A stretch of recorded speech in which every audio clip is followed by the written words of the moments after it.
Hai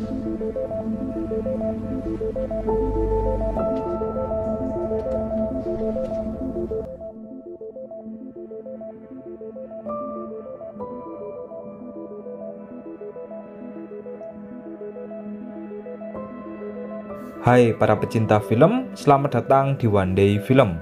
Di video kali ini, saya akan melanjutkan pembahasan dari series Dark part yang kedua. Sebelum masuk ke pembahasan, saya sangat menyarankan sekali agar kalian menonton part pertamanya terlebih dahulu. Sebab, part yang kedua ini merupakan lanjutan dari part yang pertama. Baiklah, tanpa berlama-lama, langsung saja kita masuk ke pembahasannya.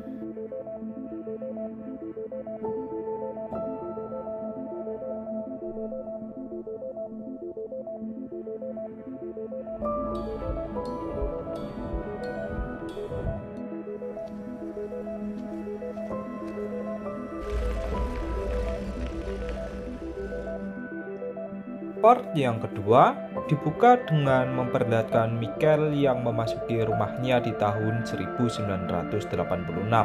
Saat Michael sudah berada di dalam rumah, dia bertemu dengan seorang wanita yang sedang bersedih.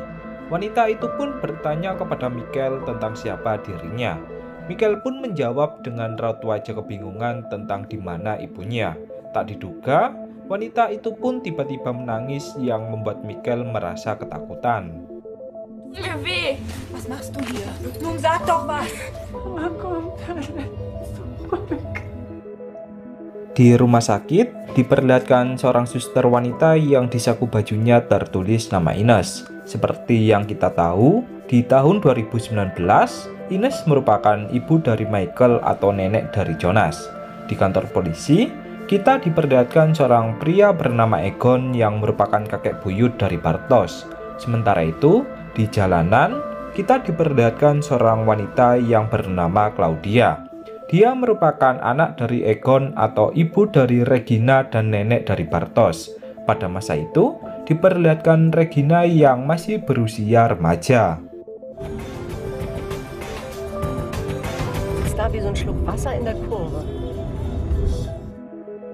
Kembali ke Michael, diperlihatkan Michael yang mendatangi sekolahan SMA untuk mencari ibunya. Seperti yang kita tahu, Katarina merupakan seorang kepala sekolah di SMA tersebut. Di pintu masuk sekolah, Michael melihat foto seorang anak bernama Matt yang dikabarkan menghilang. Saat masuk ke dalam ruangan, Michael bertemu dengan Katarina muda yang langsung membulinya. Katarina mengatakan sedang apa anak TK di sekolahan SMA. Setelah itu, Katarina pun meninggalkan Michael dari sana.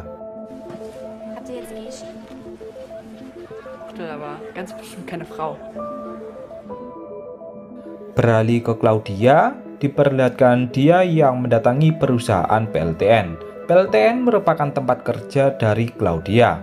Di depan gerbang, Claudia disapa oleh Helge muda yang memberikannya sebuah kado. Ternyata, hari ini merupakan hari di mana Claudia akan diangkat jabatannya.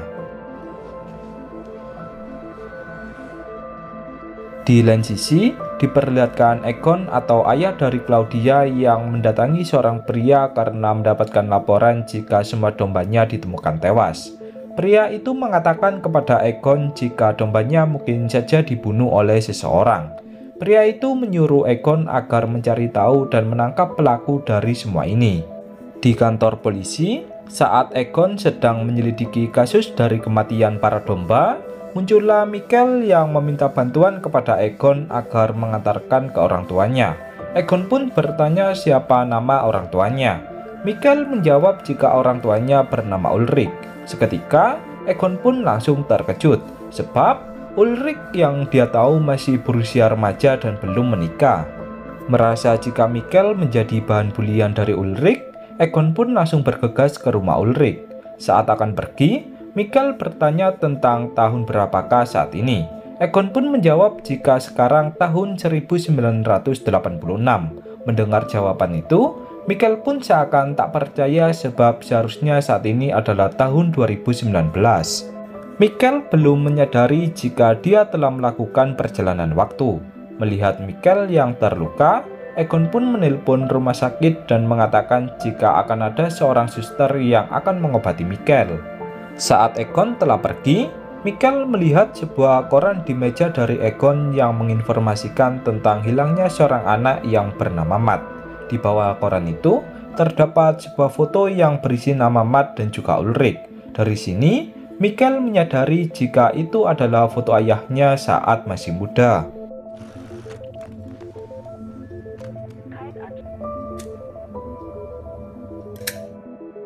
Beberapa saat kemudian, datanglah suster yang ditelepon oleh Egon sebelumnya. Ternyata, suster itu adalah Ines atau ibu dari Michael. Beralih ke Egon, dengan raut wajah sedikit marah, Egon langsung memasuki rumah dari Ulrich. Halo? Egon kemudian memasuki kamar dari Ulrich muda tanpa meminta izin. Egon pun langsung memarahi Ulrich muda yang sedang mendengarkan sebuah lagu dengan lirik "Tujuanku hanyalah membunuh banyak jiwa". Egon mengatakan mengapa Ulrich muda mendengarkan lagu seperti ini. Ulrich pun menjawab jika hal ini bukan urusannya. Yang menjadi urusan, mengapa Egon ke rumahnya tanpa meminta izin. Egon kemudian bertanya tentang apa yang baru saja dilakukan Ulrich kepada seorang bocah. Ulrich pun dengan senyuman mengejek mengatakan jika Egon telah gila. Dari pintu masuk, datanglah Jana yang bertanya tentang apa yang terjadi. Egon pun menjelaskan jika dia sedang ada urusan dengan anaknya. Dengan sedikit emosi, Ulrich mengatakan jika Egon adalah manusia yang tak becus. Ternyata, alasan Ulrich membenci Egon karena Egon belum bisa menemukan adiknya yang menghilang. Di rumah sakit, Ines memeriksakan keadaan Michael kepada seorang dokter. Setelah selesai diperiksa, Ines bertanya tentang siapa Michael dan dari mana asalnya. Michael pun hanya mengatakan jika dia ingin terbangun dari tidurnya. Ines pun merasa bingung tentang apa yang dikatakan oleh Michael. Merasa jika Michael mengalami trauma, Ines pun menyuruh Michael untuk beristirahat dan menunggu orang tuanya menjemputnya. Di kantor PLTN, Claudia menemui direktur PLTN yang bernama Bernd. Bernd sendiri merupakan ayah dari Helge atau kakek dari Peter atau kakek buyut dari Franziska dan Elizabeth. Pada waktu itu, Bernd memberikan jabatan utamanya kepada Claudia. Hal ini dikarenakan kinerja Claudia yang sangat baik. Walaupun Bernd bisa saja menjadikan Helge sebagai direktur, tetapi dia lebih memilih seseorang yang bisa memajukan perusahaannya. Dann sollte ich umso mehr wissen, was das zu bedeuten hat. In der Gegend leben vom AKW? Di sebuah tempat, Egon mendatangi seorang dokter hewan untuk mengidentifikasi tentang kematian beberapa domba sebelumnya. Setelah diperiksa, dokter hewan itu pun mengatakan jika tak ada tanda-tanda keracunan di domba itu. Akan tetapi, para domba ini mengalami mati akibat serangan jantung. Di samping itu, gendang telinganya juga pecah. Dokter hewan itu pun menyimpulkan jika para domba ini bukan mati karena dibunuh tetapi karena terkena gelombang magnetik yang entah apa. Komm mal. Wenn ich weiß, machen die dann ziemlich großes Brimbor. Kembali ke Claudia, dia pun diajak oleh Bernd untuk menuju ke sebuah tempat. Bernd mengatakan jika ada suatu rahasia yang harus dijaga oleh Claudia. Rahasia itu ada di dalam goa. Bernd pun menyuruh Claudia untuk melihatnya sendiri.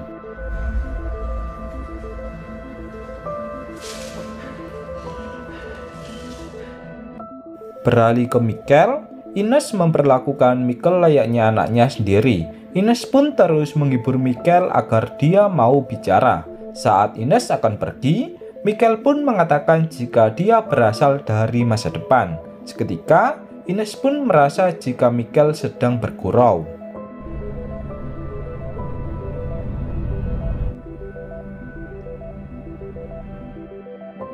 Kembali ke Claudia, betapa terkejutnya dia setelah melihat sekumpulan tong yang berisi limbah radiasi nuklir.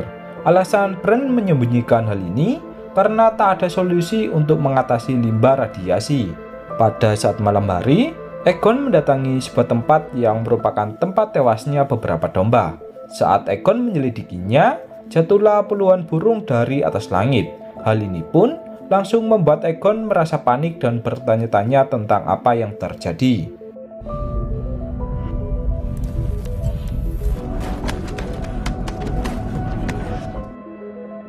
Di lain sisi, lampu tiba-tiba berkedip sama halnya saat Michael menghilang di tahun 2019.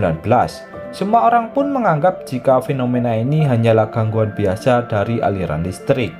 Michael yang teringat kejadian sebelumnya, dia pun langsung berlari menuju goa. Saat tiba di depan goa, Michael menyalakan korek api dan mulai masuk ke dalam goa.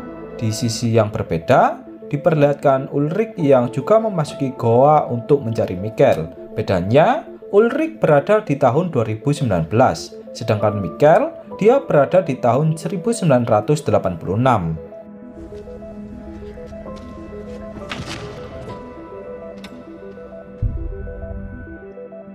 Di suatu tempat, diperlihatkan seorang ilmuwan yang sedang memperbaiki sebuah mesin yang entah apa.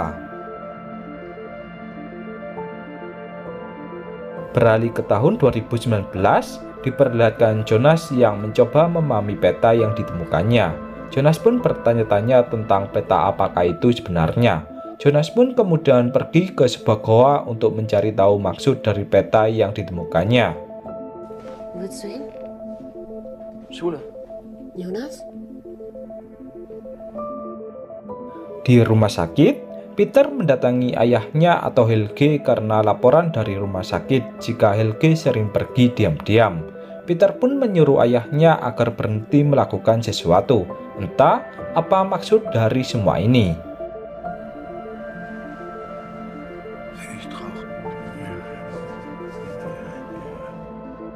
Beralih ke Charlotte, ketika dia sedang mengantar anaknya atau Elizabeth, dia pun mengambil rekaman CCTV jalanan untuk menyelidiki tentang hilangnya Michael atau penemuan mayat sebelumnya.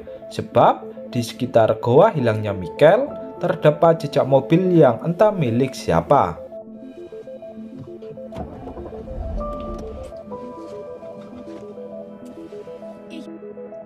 Di depan goa, diperlihatkan Jonas yang akan masuk ke dalam goa. Dari kejauhan, terlihat pria misterius sebelumnya yang seakan mengawasi Jonas.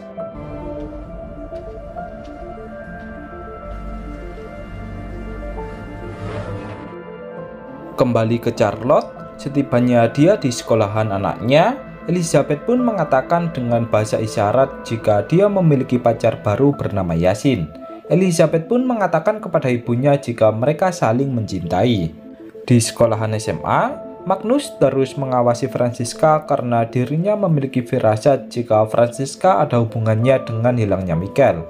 Bahkan, kemanapun Franziska pergi, Magnus akan terus mengikutinya. Ja, klar.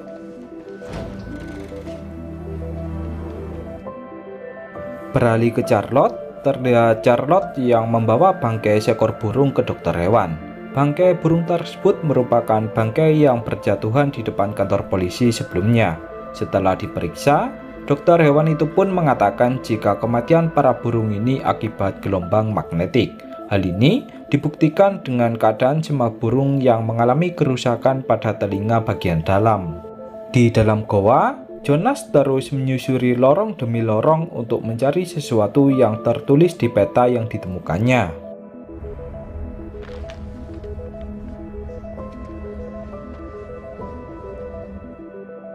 Kembali ke Charlotte, sepulangnya dia dari dokter hewan, dia pun ditunggu oleh asistennya yang bernama Waller yang ingin menginformasikan tentang kejanggalan dari mayat yang mereka temukan. Waller menjelaskan jika terdapat pasir merah di dalam pakaian mayat itu.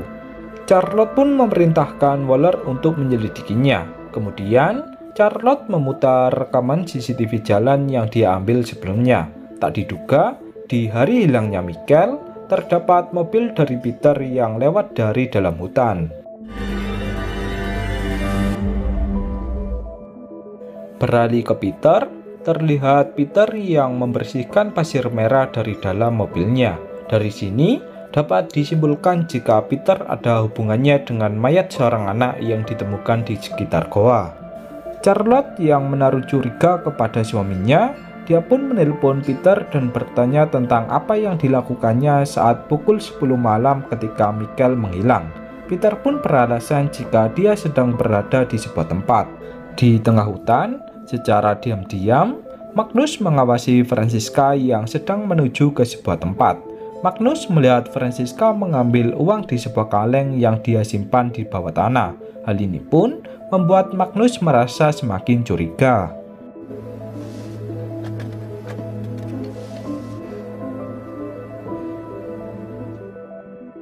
Kembali ke Charlotte, Charlotte pun mendatangi kabin milik Helge atau ayah dari Peter yang tempatnya tak jauh dari goa. Di sana, Charlotte melihat pasir merah seperti apa yang terdapat di pakaian dari mayat yang sebelumnya ditemukan. Firasat Charlotte tentang suaminya kini semakin kuat. Dia pun berpikir jika pembunuh dari mayat yang ditemukan polisi ada hubungannya dengan Peter. Karena terlalu serius dengan pekerjaannya, Charlotte pun lupa menjemput Elizabeth yang ada di sekolahnya. Beralih ke Elizabeth, ketika dia bersama Yasin sedang asik berpacaran, datanglah ibu dari Yasin yang ingin menjemput anaknya. Ibu dari Yasin pun menawarkan tumpangan kepada Elizabeth. Akan tetapi, Elizabeth menolaknya. Elizabeth mengatakan jika ibunya pasti akan tiba sebentar lagi. Kembali ke Charlotte, setelah menyusuri ke sekitar kabin milik Helge, Charlotte pun menemukan bunker bawah tanah yang sangat aneh. Di bunker itu, Charlotte terus memeriksa sisi demi sisi barangkali menemukan sesuatu.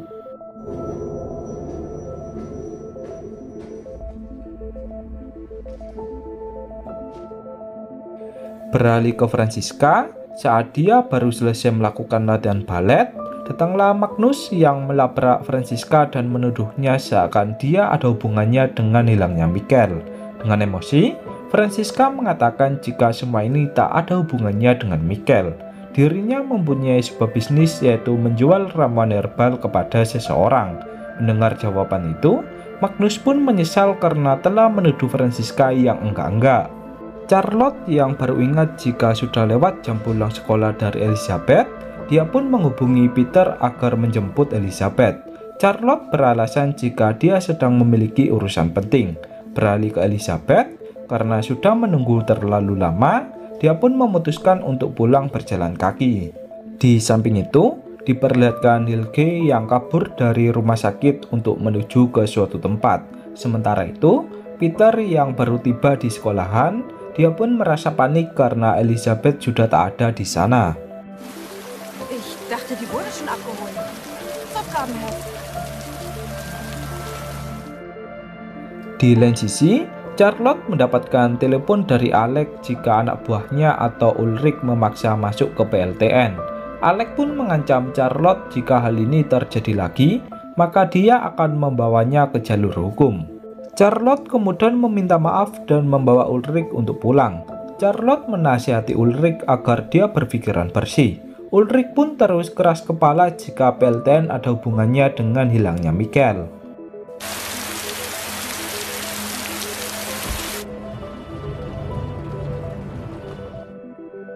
Sementara itu, terlihat Peter yang menyusuri jalan demi jalan berharap menemukan Elizabeth di sana. Setelah lama mencari, Peter hanya menemukan topi milik Elizabeth di tengah hutan. Peter pun meminta maaf kepada Charlotte karena tak berhasil menemukan Elizabeth. Seketika, Charlotte pun langsung merasa shock dan mengabarkan kepada bawahannya jika anak keduanya telah menghilang di tengah hutan. Para polisi pun langsung bergegas ke tengah hutan untuk mencari keberadaan dari Elizabeth. Bukannya menemukan keberadaan dari Elizabeth, para polisi malah menemukan keberadaan dari Helge yang tiba-tiba keluar dari dalam goa.